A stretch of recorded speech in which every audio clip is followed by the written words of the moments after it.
Hello, greetings, and welcome back to Mimas with me, 54 Bear, otherwise known as the Complete Idiot, doing what was a brutal start on Mimas, but to be honest, we have got past the brutal stage.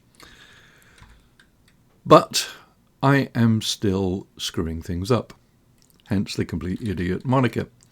I've had to scale back on the plants because I was running out of CO2. To be honest, also running out of nitrogen in there. I had to dump my jetpack in there just to get the soybeans from not dying. So I've pulled out most of the things, and I need to get some CO2 in there. Nitrogen were okay for a while. The nitrogen in these black tanks and in that green bottle are cold enough that I can dump them in there and it's not going to be a problem. It's around zero. So there would be a cooling effect, but nothing major. I have been filtering out the CO2, so I do have access to CO2. Problem is, it's 800 degrees. Now, I could run a pipe with pumps and a whole bunch of pipe radiators and cool it down that way. I've done that once before. It does work, but it isn't necessarily the fastest. Now, the pressure I've got in here is less than 10 megapascals, and that is convenient because I'm going to use a gas tank. Now, I went with a Mark II. What I'm going to do, in essence, is I'm going to do a direct connection between this big tank and the little one. That will equalize the pressure, so the maximum pressure will go in there is, less than what's in there. Actually, let's see, that has capacity of 6,000 litres, that has a capacity of just under 800. So, yeah, the pressure will drop a little. It'll be a little below 9. As far as I know, these things can take more than 10, but, I don't really need that much anyway. So, what I was going to do is now, if I do a direct connection between this and this, then I'm going to get probably more than I actually want. So maybe I should just do a little bit. Yeah. All right, so we'll put a volume pump there. Just put a couple of regular pipes here. That one, because it is an insulated pipe, it needs this stuff over here. So, and I need to have the spanner in my hand. Okay, so connect that like that. Grab my trusty wire cutters. Now I have to keep an eye on this, so I just want to put, I don't know, 2 or 3 megapascals in there. That's all. I mean, it would be better if I had a pressure regulator, but to be honest, I don't have one pre-printed, and I'm lazy. Oh, turn that off, because I have all of this controlled by this thing there. I don't want to be adding any more in, because it will be even hotter. Right, so that's empty. Let's put the cable away. So we'll turn it on.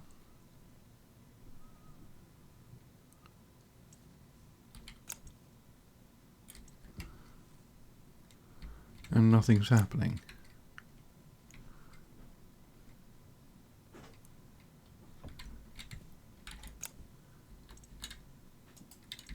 Did I actually wrench it down?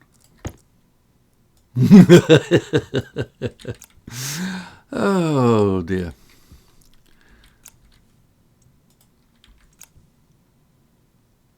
Now, senior moment, what can I tell you? Getting old sucks, but it does beat the alternative. Right, so I just want to put a couple of megapascals in there. Because I'm not going to need, well, actually maybe a little more than that.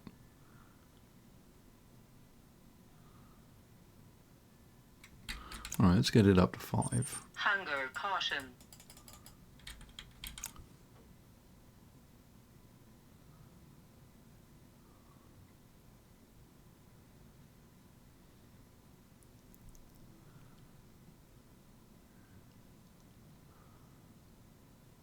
Okay, close enough.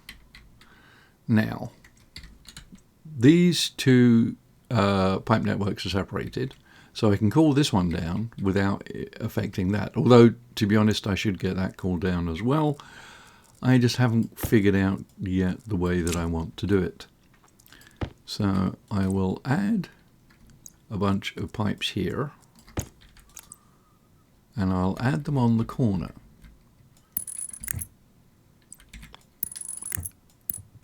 That way,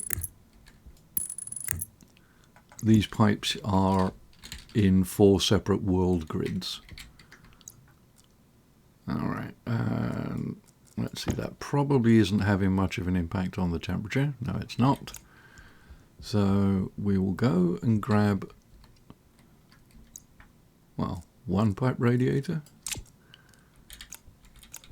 Actually, let's check and see how this is doing.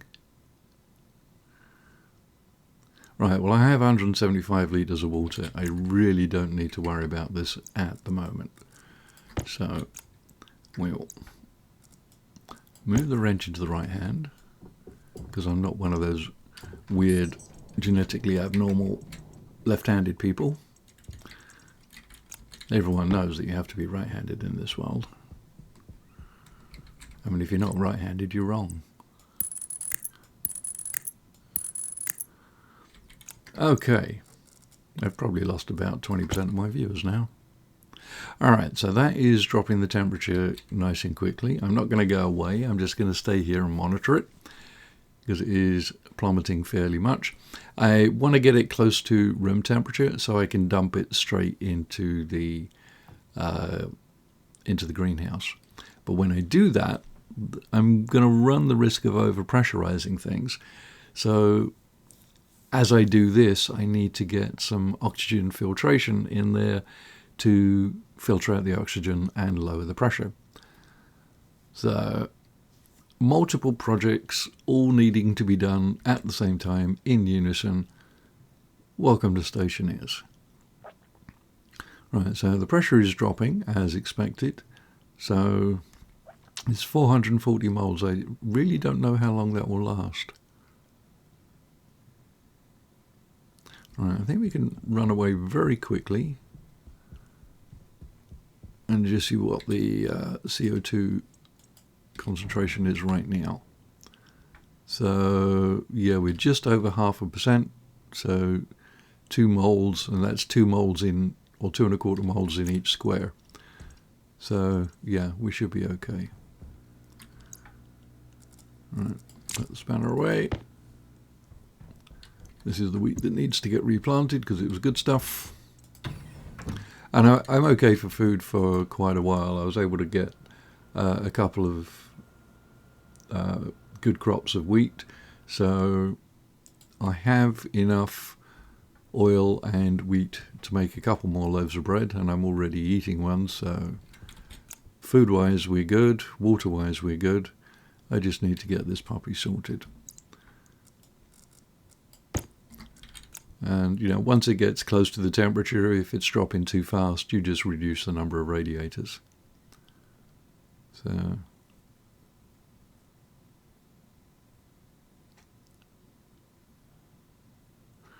now, ideally, I'd like to get it down to about 30 Celsius, or, you know, maybe even, you know, somewhere between 20 and 30 will be fine. If it's a little on the warm side, that's not an issue. The cooling system there does work. It's not super fast. But as long as you don't have a big temperature delta between what it is and what you're looking for, then you don't have to worry too much. So this is just a quick and dirty way of doing it. Obviously, the more gas you put in here, the more thermal mass it has, the longer it takes to drop its temperature. If I'd have just put like 0.5 megapascal in, it would have done it in a few seconds, I think. Power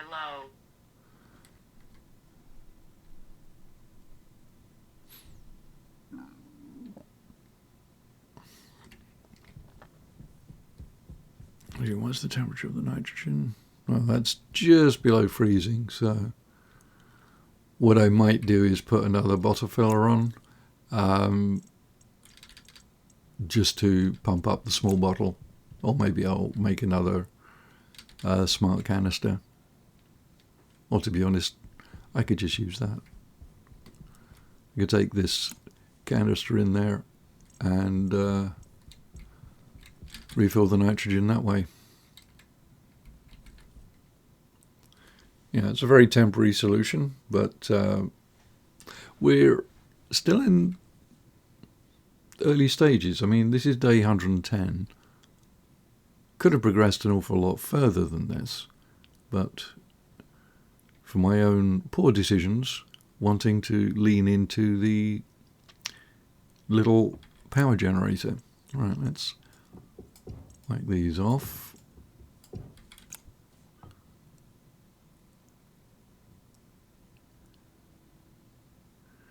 Right, alright, so that is not radiating much at all. I'm kind of surprised. I would have thought these pipes would have continued to cool it a little. And I'm sure they will over long term. But for the moment, 30 degrees is fine. So we'll grab that from there. This will put all of the gas that was in these pipes into the liquid tank.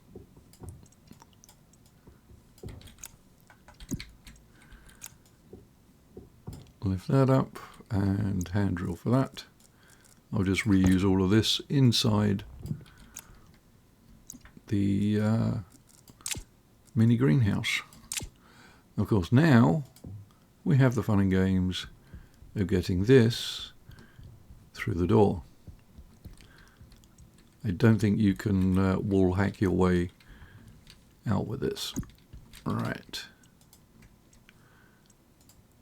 Prepare for the gale.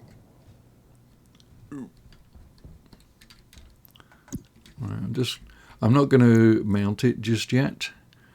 I need a way of extracting it, but as you can see, the pressure in here is already 126. I believe the walls have 150 as being their limit. I'm not showing any damage. There is one wall that has damage though. It's this one here. And I have no idea how it got damaged. This one and this one. This one is fine. So I haven't bothered fixing it yet because the damage is like 1%. So okay, so that'll take care of that. And we need to pull the oxygen out. Now obviously, it goes without saying, you pull the oxygen out, there's lower percentage of oxygen, therefore higher percentage of CO2. Right, so now we are in a CO2 deficiency. Now, I can't use this unless I set this valve to greater than the 126 I have in the room, which is just going to pump more in there, which I really don't want to do. So I think if I just dump my waste tank, that gets us over the hump. Also, it's added a little bit more pressure, but yeah, we're at 1 and a bit percent. So that's enough for these. I'm not going to go nuts at the moment. I want to get the oxygen reclamation thing set up next. And for that, I will need to make some more bits and bobs. Actually, as I'm in here, I'm already low.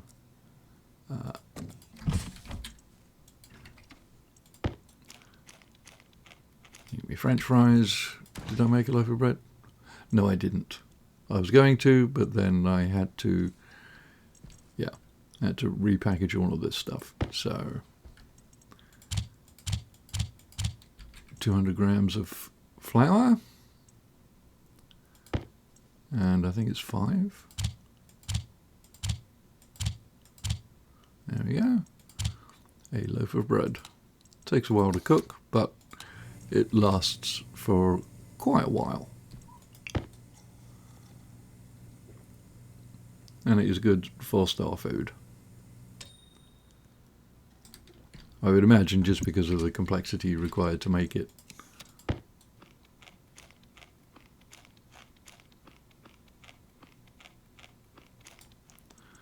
There we go. Full load of food, barely 10%. Okay, so that will take care of eating and drinking. These crops will manage themselves for a while. Internal temperature is 23. It will warm up a little when I start venting this stuff, but the cooling system should be able to keep a handle on that. Well, cooling system. It's a valve. I have to stand there and operate it. Well past time for me to actually automate the cooling in there. The only reason I haven't done so is I'm lazy, and there are too many other things I'm trying to do. This being one of them. I made a mistake by taking down the small furnace, because now I'm running low on resources and I need to go mining for iron. I need to make some gold. I really don't want to put the arc furnace back together, because that kind of feels a bit like a defeat. But I wanted to try a different design. So gone are the volume pumps, and instead I replaced them just with manual valves. And for smelting stuff, this will work fine. But I don't know if the furnace is really going to work the way that I want it to. Let me explain the problem. The bright yellow pipe, that is it's the manifold. It's the bit of plumbing that connects all three tanks through those valves to the input and the output. And this extra pipe here, I have to run through here, is connected to this valve, which is connected to this olive-coloured pipe, and the olive-coloured pipe has another couple of valves feeding into it. That's my emergency vent. At least this is the plan at the moment, although I think I'm going to change it. So this one will vent out the yellow combustion pipes. This one is connected to the brown pipe, which is directly connected to the tank. So if the waste tank gets overpressured, I have a way of venting venting that. And then of course there will be a hotbox type arrangement, which will be this pink color. There's just a passive vent on the inside that is also connected to the same olive pipe network. It's a little bit convoluted, but trying to fit everything in a small space is a bit of a challenge, which is why I decided to go with these manual valves. Obviously this one is connected to what will be the red hot tank, and that's all. The blue one is connected to the cooling tank, and the brown one to the waste. Now the waste tank is also supplying the gases that go into the hot box. The waste should always be hot enough for that, and all of these pipes on the manifold and this utility, which I'm not certain I'll keep, are all uninsulated, so they should exchange some heat with the hot box as well. There's very little straight pipe in here, so mounting radiators would be a challenge. I'm sure it could be done, but I'm torn between keeping the number of pipes in the manifold as small as possible and giving it some capacity. What I don't have at the moment is a way to recycle the gases. So, I mean, the waste tank actually has some gas in it. I'm not going to demonstrate right now, but yeah, it's only 600 degrees, but I got 40 megapascals of it, so that's a fair bit. Still need to do some filtration on it, but that's another issue. So if I were to open this, it would almost instantly equalize the pressure and temperature between the brown tank and the bright yellow pipes. I could then bring it into the furnace, do whatever. Then if it needs to be heated up, I've got to close this one, open this one, and then that is going to equalize or try to equalize with the hot tank. And I don't know if I really want that. I think it will end up using a lot of gas, and the idea is I'd like to conserve it. I'd like not to be venting things into the void of space. I would prefer to reuse and recycle everything, which brings us to how to deal with that. And the only realistic way I can think of is by using the turbo volume pumps that I had set up before and replace these valves. I didn't want to do that because I wanted to keep this design simpler and a little bit easier to work with.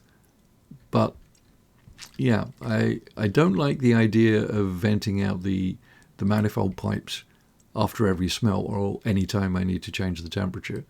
That will end up using quite a bit. In that case, I would get rid of this utility section because it wouldn't be serving any useful purpose. The reason I put it there is there's probably going to be a chance where I will open up one of these valves, do some smelting, think, okay, I'm done with it, hit the output pump, turn it up to max, and all of the hot gases from the furnace go into the yellow pipe, and with all these three valves closed, something's going to blow up. At least that is the thought. I think the furnace has an internal capacity of 1,000 litres. So, yeah, the internal capacity of these pipes is 470, so that's less than half. So if you've got 40 megapascals of pressure in here, you'd have 80 megapascals in the yellow pipe, and something would definitely explode.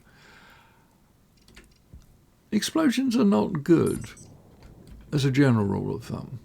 I mean, they can be fun, but they're not good. So what I think I'm going to do is abandon using these valves. As simple as that solution is, the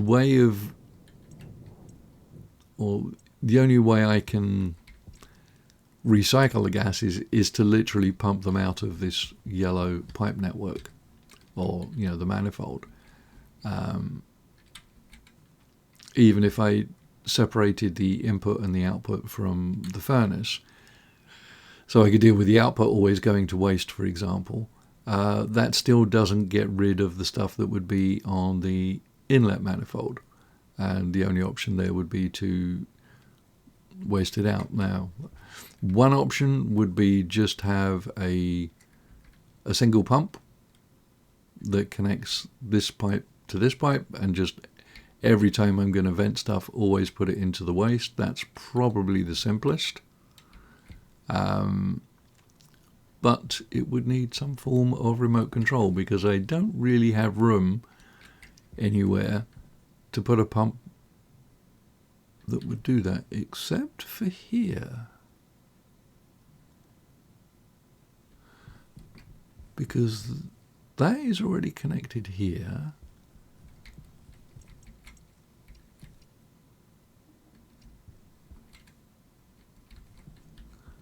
Got nothing here. I took the frames off because I figured that would be an easier thing to show you what it looks like. This one's much simpler. It's just taking I know I'm digressing, but it's taking the feed from the waste tank. I haven't actually connected it yet. Into a hot box and into here. I may put a small heat exchanger. Like if I put trying to think how I would do it. Yeah, I may put a small heat exchanger between this red tank and this pipe, so I can selectively warm up the waste, or at least part of it.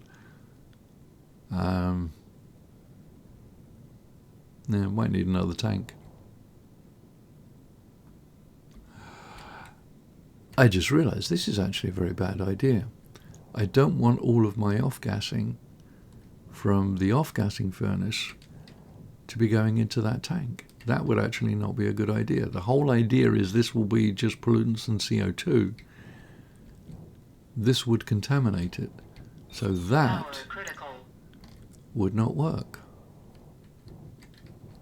This is why I don't show my build videos for something like this. I mean, just to get it in this state, it took me probably 2 or 3 in-game days of just standing here looking at it, hovering around it, thinking, okay, I can run this bit of pipe round here and this bit of wire through here, and if I run the chutes like this, then that'll work. I mean, the output chute network, way bigger than it needs to be. But to get the chute output there, I had to run it this way.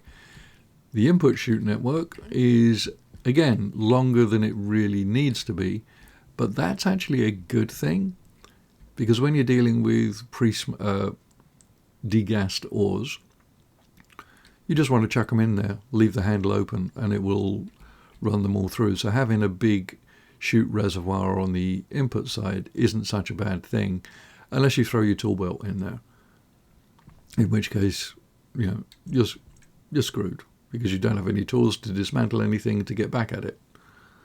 All you can do is turn the furnace off and hope things explode before your tools get melted. Right, so that's where we are. I am dithering around. The short-term goal is to get the CO2 in here, some of the oxygen out. The other option, which to be honest might be easier, would be just to expand the base. I could build an extra, build out another 2 frames here, so it'd be 3x5 sideways. That would reduce the pressure, and it would give me a bit more space. Maybe I'll do that. I have no idea. But as for right now, I'm thinking of replacing these. Well, the options are either replacing these 3 valves with volume pumps. Obviously the blue one will have to get shunted up, and some of the wiring would have to get rerouted for my American friends, to deal with that. Or I just have a remote controlled pump that always drains the manifold into waste. If you have any thoughts or comments or suggestions or observations, please feel free to let me know. I mean, I am making mistake after mistake after mistake, but as long as you don't make the same mistake multiple times, then you are technically progressing. Stationeers, the game where you move from one failure to the next and enjoy every moment of it. Anyway, thanks for coming along for the ride. Hope you've enjoyed it, found something useful. Like, comment, subscribe, all that good stuff. If you have any questions, let me know. I'm delighted to hear from you, and I will do my level best to provide useful information. Thanks for watching, and I'll catch you in the next one. 54 Bear out.